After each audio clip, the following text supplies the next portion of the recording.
Good morning, क्या हाल चाल है आप लोग का। सब लोग बढ़िया होंगे और उम्मीद करते हैं कि इस वीडियो को पसंद करोगे। भले ही पार्ट 1 पार्ट 2 नहीं देखा है मोस्ट एक्सपेक्टेड करंट अफेयर, तो मुझे उम्मीद है कि पार्ट 3 को आप लोग प्यार दोगे। जो भी लोग नए आए वो चैनल सब्सक्राइब करोगे। और उसके बाद शॉर्ट्स अगर यूट्यूब पे शॉर्ट्स देखते हो तो गवर्नमेंट स्कीम का पार्ट 1 दिया है, जिसका पार्ट 2 आज इवनिंग में आएगा। ठीक है, तो चलिए हम स्टार्ट करते हैं पार्ट 3 को। ये मोस्ट एक्सपेक्टेड करंट अफेयर्स 4 है। SBI PO, IBPS PO, जो भी आगे एग्जाम्स हैं आपके विद इन 10 डेज और 15 डेज जो भी है। तो चलिए पहला करते हैं। INS गुलदार, इसका नाम याद रखिएगा क्या है, INS Guldar to become India's first underwater museum and artificial coral reef in Maharashtra. ठीक है, क्योंकि इसका ना डिकमीशन हो चुका है, तो इसको क्या किया ना, इंडिया में first underwater museum and artificial coral reef बना दिया गया महाराष्ट्र में। कहाँ पे है, इसको कहाँ पे लोकेटेड किया गया है, मतलब दिया गया है, बनाया गया ये चीज Nivati rock in Vengurla taluka Sindhudurg district है महाराष्ट्र में, एक जगह है वहाँ पे। ठीक है, central government funded to 46.91 crore ये प्रोजेक्ट बनाने के लिए दिया गया इतना पैसा। अब ये INS गुलदार के बारे में थोड़ा सा स्टैटिक जान लीजिए। ठीक है, 1120 टन है इसका वेट, 83.9 मीटर लॉन्ग है लंबा में, और 9.7 मीटर वाइड है। और ये कौन सी क्लास का है, ये कुंभीर क्लास का है। कभी कभी पूछ सकता है कि ये कौन सी क्लास, INS गुलदार कौन सी क्लास का है, तो ये कुंभीर क्लास का है, KUMVIR कुंभीर। शिप टैंक नाम है। कहाँ पे बना था, ये पोलैंड में बना था। Got it. कमीशन हुआ था इंडियन नेवी में 30 दिसंबर 1985 में। सोचो, उसी टाइम में पोलैंड में बना था और कमीशन किया गया था इंडियन नेवी में 1985 में।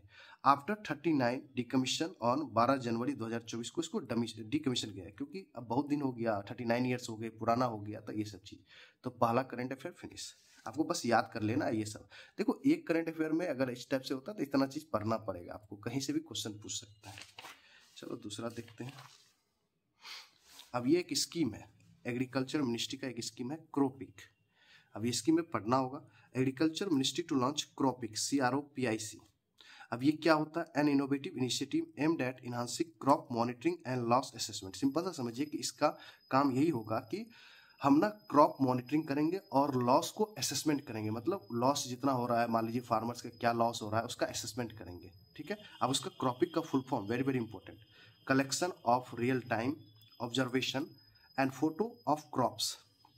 ठीक है, अब ये देखिए आगे पढ़िए। This initiative is as it's leverages AI artificial intelligence and crowd sources data to improve agriculture practices and financial support for farmers. अगर मान लो AI हम यूज करते हैं क्रॉपिंग में, तो उससे क्या होगा कि हमें जो डेटा मिलेगा, मान लो कि फार्मर्स जो फल लगा रहे हैं या कुछ भी लगा रहे हैं, खेत पे उगा रहे हैं, तो उसका जो लॉस होता है या क्या क्या लगा रहा है, तो उससे हमें पता चलेगा, तब हम उसको किस टाइप की खेती करनी चाहिए वो सारी चीज डिटेल्स बताएंगे। सिंपल सा। अब देखो, इनिशियली फोकस ऑन 2 सीजन, खरीफ 2025 और रबी। आपको पता है कि रबी अभी चलेगा 2025-26, क्योंकि ये लास्ट से होता है, सितंबर अक्टूबर से चल के अगले साल तक, मतलब स्टार्टिंग के जनवरी फरवरी तक, इसीलिए वो 2025-26 लिखा हुआ है। पायलट बेसिस एटलीस्ट 50 डिस्ट्रिक्ट में ये स्टार्ट होगा, मतलब फर्स्ट फेज में ये 50 डिस्ट्रिक्ट में होगा। Government plans to roll out cropping nationwide by 2000, मतलब पूरे नेशन वाइड में 2026 से ये लागू करने का, encompassing all crops notified under प्रधानमंत्री फसल बीमा योजना। अब इसके अंदर ये स्कीम आया तो आपको अलग से ये स्कीम भी पढ़ना पड़ेगा। ठीक है, अब क्रॉपिक विल बी, अब क्रॉपिक में कहाँ से फंडेड आएगा, through the FIAT which N allocation of 825 crore for technological innovation in crop insurance. ये क्रॉप इंश्योरेंस है एक तरह का। ठीक है, जिसमें बजट में बात किया गया था 825 करोड़ का, ये इसका फंड बनाया गया था। FIAT का फुल फॉर्म याद रखिएगा, fund for innovation and technology. ये प्रधानमंत्री फसल बीमा में ये ऐड किया गया था, याद रखिएगा। ये सब चीज छोटी छोटी पॉइंट है भाई। ठीक है, तो चलिए दूसरा करंट अफेयर भी खत्म। ये थोड़ा सा क्रिकेट का है। मोस्टली क्या होता है कि बॉयज वगैरह तो क्रिकेट देखते हैं, बट गर्ल्स क्या होती है ना, कुछ क्रिकेट से दूरी बनाती है। ठीक है, तो करंट अफेयर में आ जाता है। कभी कभी लगता है कि हाँ ये क्वेश्चन इजी है, अपन जानते हैं, बट ये क्वेश्चन ना पूछ जाता है ना, तो एग्जाम में बत्ती गुल हो जाता है। अब साउथ अफ्रीका बीट किया है ऑस्ट्रेलिया को, मतलब साउथ अफ्रीका ऑस्ट्रेलिया को हरा दिया to win historic ICC world test championship. ठीक है, WTC इसको बोलते हैं शॉर्ट फॉर्म में। 2023 और 25, मतलब 2023 से लेकर 25 के बीच में मैच होता है ये, और फिर फाइनल होता है। ठीक है, साउथ अफ्रीका का ये पहला विन है, 3rd एडिशन था WTC का। स्टार्टिंग कब हुआ था ICC WTC 2019-21 में हुआ था, मतलब 2019 से लेकर 21 के बीच में ये मैच चला था। 9 टीम्स होती है, 2019-21 का विनर था न्यूजीलैंड। ठीक है, अब 2021 देश का विनर था ऑस्ट्रेलिया, ठीक है, इसी में भारत को हराया था, ठीक है। अब 2023-25 में मोस्ट रन में होता जो रूट बना था यहाँ पे, मोस्ट रन जो रूट बनाया था, जो अभी जीता है इंग्लैंड, साउथ अफ्रीका। अब 2023-25 मोस्ट विकेट पैट कमिंस, ठीक है, ये हुआ। Okay, got it. South Africa ने ऑस्ट्रेलिया को हरा के आईसीसी का जो 3rd वर्ल्ड टेस्ट चैंपियन था वो जीत लिया फर्स्ट टाइम। चलो, तीसरा करंट अफेयर भी खत्म, अब आगे देखते हैं।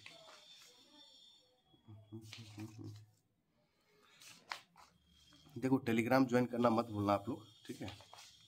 ये चलो, ये एक कैंपेन है, बढ़िया कैंपेन है।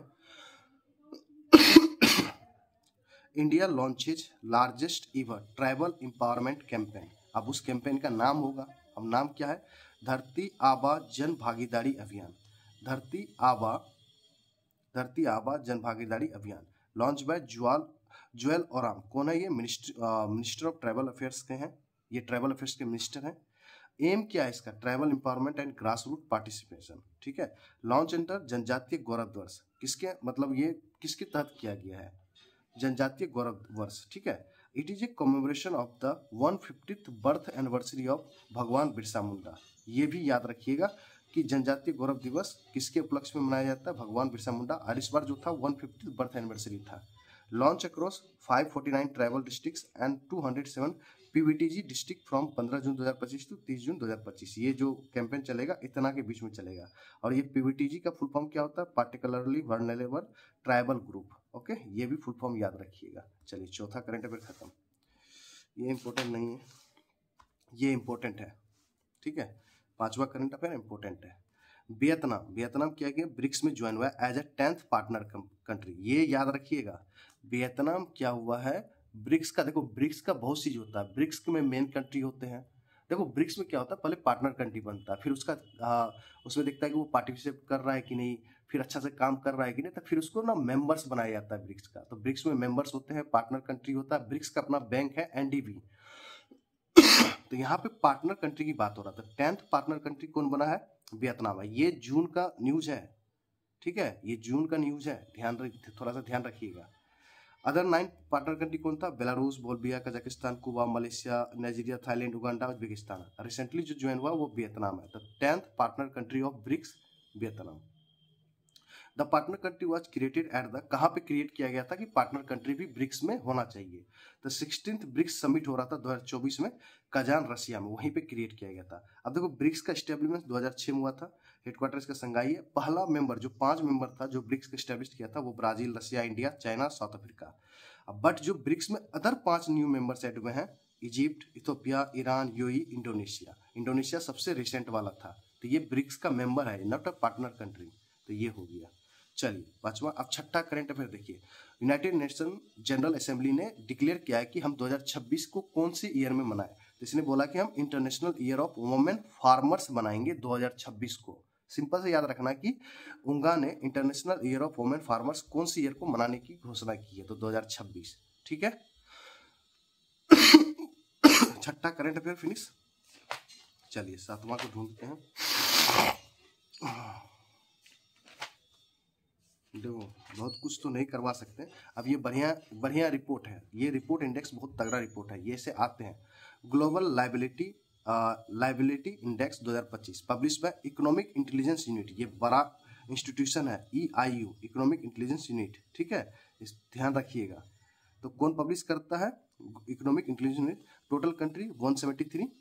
फर्स्ट पे कोपेनहेगन, ये डेनमार्क का कंट्री है, 98 स्कोर है, ठीक है।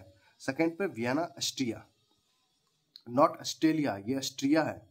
थर्ड पे जूरिच है। फोर्थ पे मेलबर्न है। फिफ्थ पे जेनेवा है। और 73rd पे लास्ट जो है डेमेस्कस, सीरिया है, ठीक है। और कुछ नहीं पढ़ना है, ठीक है, इतना याद रखिए। आप बोलिएगा कि इसमें इंडिया का नहीं, ये इसमें सिटी वगैरह आते हैं तो वो रैंक मत पढ़िएगा, इतना काफी है, ठीक है। अब ये एक देखिए, प्रायोरिटी सेक्टर लैंडिंग से एक क्वेश्चन है जहां पे आपको पता है कि आरबीआई ने कट कर दिया है स्मॉल फाइनेंस बैंक का lending requirement to priority sector. PSL के तहत स्मॉल फाइनेंस बैंक के लिए कुछ रूल होता है। सॉरी, ये आरबीआई न्यूज भी एक तरह सर्कुलर भी कर सकते हैं। पहले देखिए क्या था, इनको अपने एनबीसी का एडजस्टेड नेट बैंक क्रेडिट का 75% लोन देना पड़ता था पीएसएल में, ठीक है, तो उसको घटा के कितना कर दिया गया, 60% कर दिया गया। यही याद रखना है कि आरबीआई के द्वारा स्मॉल फाइनेंस बैंक के लिए अभी प्राइवेट सेक्टर में कितना एनबीसी का कितना लोन देना पड़ता है, ठीक है, तो ये देना पड़ता है अब 60, पहले 75 था, तो कितना पॉइंट से कम कर दिया, 15 परसेंटेज पॉइंट से कम कर दिया है, ठीक है। NBC adjusted net bank credit होता है। और अब नोट यहाँ पे और देखिए एक्स्ट्रा पॉइंट देखो बता रहा हूँ, यही चीज तो है अभिजीत मिश्रा सर जब करवाते हैं तो यही मजा आता है।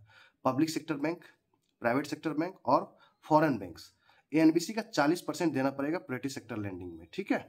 प्राइवेट सेक्टर लैंडिंग क्या होता है आपको पता है ना, 8 सेक्टर्स आते हैं इसमें, जिसमें देना ही देना है पैसा, जिससे कि इंडिया का रूरल डेवलपमेंट्स होते रहे। और स्मॉल फाइनेंस बैंक के लिए एनबीसी का 40% पीएसएल में 8 सेक्टर, और एनबीसी का 20% वन प्रायोरिटी सेक्टर बिफोर 35%, ठीक है। ये चीज मत पढ़िए, ये 40% ध्यान मत दीजिए सब पे, ठीक है।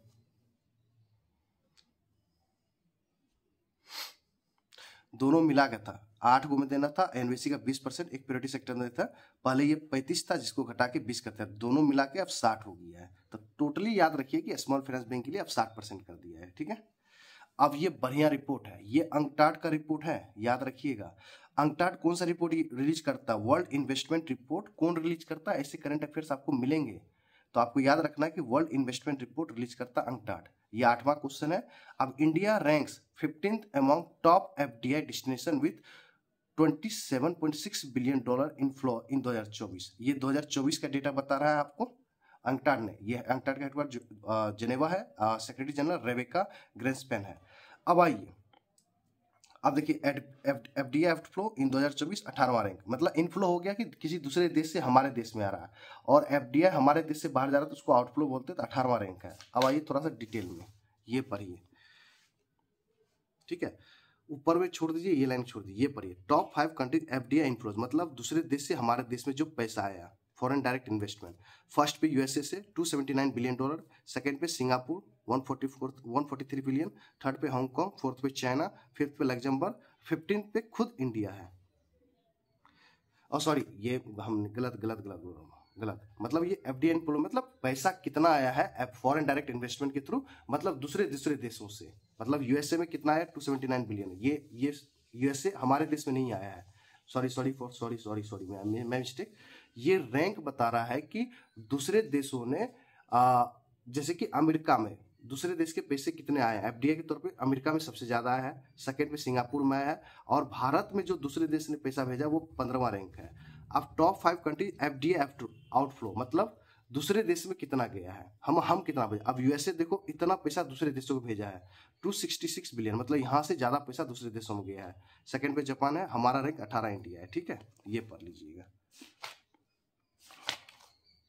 और देख लेते हैं आज ज़्यादा लंबा नहीं रखेंगे, 13 मिनट पर। ये बेहतरीन है, बेहतरीन रिपोर्ट इंडेक्स है, ये अच्छा रिपोर्ट इंडेक्स है मेरे भाई। Energy transition index publish by world economic forum, WEF release करता है energy transition index, headquarter Cologny Switzerland. Total country 118, Bharat का रैंक कितना है, 71st है, स्कोर 53.3। और पहले था कितना भारत का रैंक, 63 था 2024 में, तो 8 रैंक ना बढ़ गया है, स्लिप कर गया है, मतलब हम ना लॉस में चल रहे हैं। पहले था 2024 में 63, बट 2025 में ये 71st पे आ गया है, ठीक है। और किस पे करता है, एनर्जी सिक्योरिटी, सस्टेनेबिलिटी, इक्विटी। अब देखिए फर्स्ट पे स्वीडन है, सेकंड पे फिनलैंड है, थर्ड पे डेनमार्क है, फोर्थ पे नॉर्वे है, फिफ्थ पे स्विट्जरलैंड है, 118वां लास्ट कॉन्गो है। और देखो इंडिया के नाइबर कंट्री के बारे में, चाइना 12th पे है, एशिया में सबसे ज़्यादा बढ़िया, श्रीलंका 67th है, हमसे भी बढ़िया, बांग्लादेश 86th है, पाकिस्तान 101 है, नेपाल 104th है, ठीक है। ये याद रखिएगा, ये इंडेक्स। ये अपॉइंटमेंट बढ़िया है, बहुत बढ़िया अपॉइंटमेंट है, बहुत बढ़िया। Kirsty Coventry become first female and first African president of the, first African बनी है president of International Olympic Committee. समझिए इसको, इंटरनेशनल ओलंपिक कमेटी का प्रेसिडेंट कौन बना है, क्रिस्टी कमेंट्री, ठीक है। ये क्या बन गई है, फर्स्ट फीमेल भी बन गई है, फर्स्ट अफ्रीकन कंट्री से बनने वाली बन गई है, ठीक है। और वो कहाँ इस बार जो इंटरनेशनल ओलंपिक कमेटी का कौन सा एनिवर्सरी था, 131st एनिवर्सरी ऑफ आईओसी था। हेडक्वार्टर कहाँ है इसका, आईओसी का लुसाने स्विट्जरलैंड है। टेन्योर जो ये अपॉइंट हुई है 8 साल के लिए अपॉइंट हुई है। किसको रिप्लेस करेगी, थॉमस बाक को। थॉमस बाक को, ये क्या थे, जर्मन लॉयर थे और 1976 ओलंपिक फेंसिंग में चैंपियन बना था। ये थॉमस बाक किससे रिलेटेड थे, फेंसिंग से, ठीक है। अब ये क्रिस्टी कॉन्वेंट्री के बारे में जानिए। ये फॉर्मर ओलंपिक स्विमर थे। कभी कभी क्वेश्चन ना डायरेक्ट पूछ लेंगे कि इंटरनेशनल ओलंपिक कमेटी की जो प्रेसिडेंट क्रिस्टी कॉन्वेंट्री है ये किस खेल से रिलेटेड है, तो स्विमर थे, फ्रॉम जिम्बाब्वे से बिलोंग करती है। 2 टाइम ओलंपिक गोल्ड मेडल जीती है, 200 मीटर बैक स्ट्रोक 2004 एथेंस में और 2008 में बीजिंग गेम्स में ये गोल्ड मेडल जीती। बस इससे ज्यादा पढ़ने की जरूरत ही नहीं है, बट इसके कंट्री और किस खेल से रिलेटेड है, रिप्लेसमेंट को भी याद रखना है, ठीक है। ये हो गया। अब देखो, ये न्यू प्रेसिडेंट ऑफ AIIB की बनी है, एशियन इंफ्रास्ट्रक्चर इन्वेस्टमेंट बैंक की बनी है। कल भी आपको मैंने अपने जो हिंट वाले में थे उसमें भी करवाया था। चाइना का फॉर्मर वाइस प्राइम मिनिस्टर ही वो बनी है, जाओ जियाई, प्रेसिडेंट ऑफ AIIB बनी है, रिप्लेस टू जिन लिक्विन, चाइना का। टर्म 5 ईयर का होगा। Appointed during 10th annual meeting चल रहा था AIIB का, हेल्ड इन बीजिंग, चाइना, वहां था। अब देखो, लार्जेस्ट शेयर होल्डिंग जो ये है ना, एशियन इंफ्रास्ट्रक्चर इन्वेस्टमेंट बैंक में किसका किसका शेयर है। फर्स्ट चाइना का 26.54 है, सेकंड इंडिया का 7.58 है, ठीक है, ये याद रखिएगा। और वाइस प्रेसिडेंट ऑफ AIIB कौन है, ये हमारे अजय भूषण पांडे, इंडिया का, ठीक है, ये ध्यान रखिएगा, क्योंकि शेयर हमारा सेकंड पे है तो होना तो हमारा ही होना चाहिए, ठीक है, ये करिएगा। चलिए, आज की सभा यहीं पे खत्म करते हैं। प्लीज शेयर कर दीजिएगा, लाइक कर दीजिए। लाइक करने में कमी मत कीजिए, थोड़ा बहुत आप लोग लाइक करते तो मोटिवेट मिलता है। नहीं पसंद है तो मुझे डायरेक्ट बता दो कि मत बनाओ वीडियो, तो हम नहीं बनाएंगे, ठीक है। आप ये कर सकते हो, अगर आपको लगता है कि थोड़ा बहुत देख लूंगा कि किसका मतलब ज्यादा है, अगर मेरा वीडियो पसंद आता है इस टाइप का तो बोलिए यस, हाँ वीडियो पसंद आ रहा है, आप बनाइए। और जिसको पसंद नहीं आ रहा आप वो कमेंट कर दीजिए, जिसका कमेंट ज्यादा रहेगा मैं अगले दिन से इस बेसिस पे वीडियो, फिलहाल तो मैं इस पे तो नहीं बनाऊंगा, ठीक है। आपकी चॉइस लेना चाहता हूँ, आपकी राय लेना चाहता हूँ कि आपका क्या विचार है मेरे प्रति, ठीक है। Thank you very much, good luck.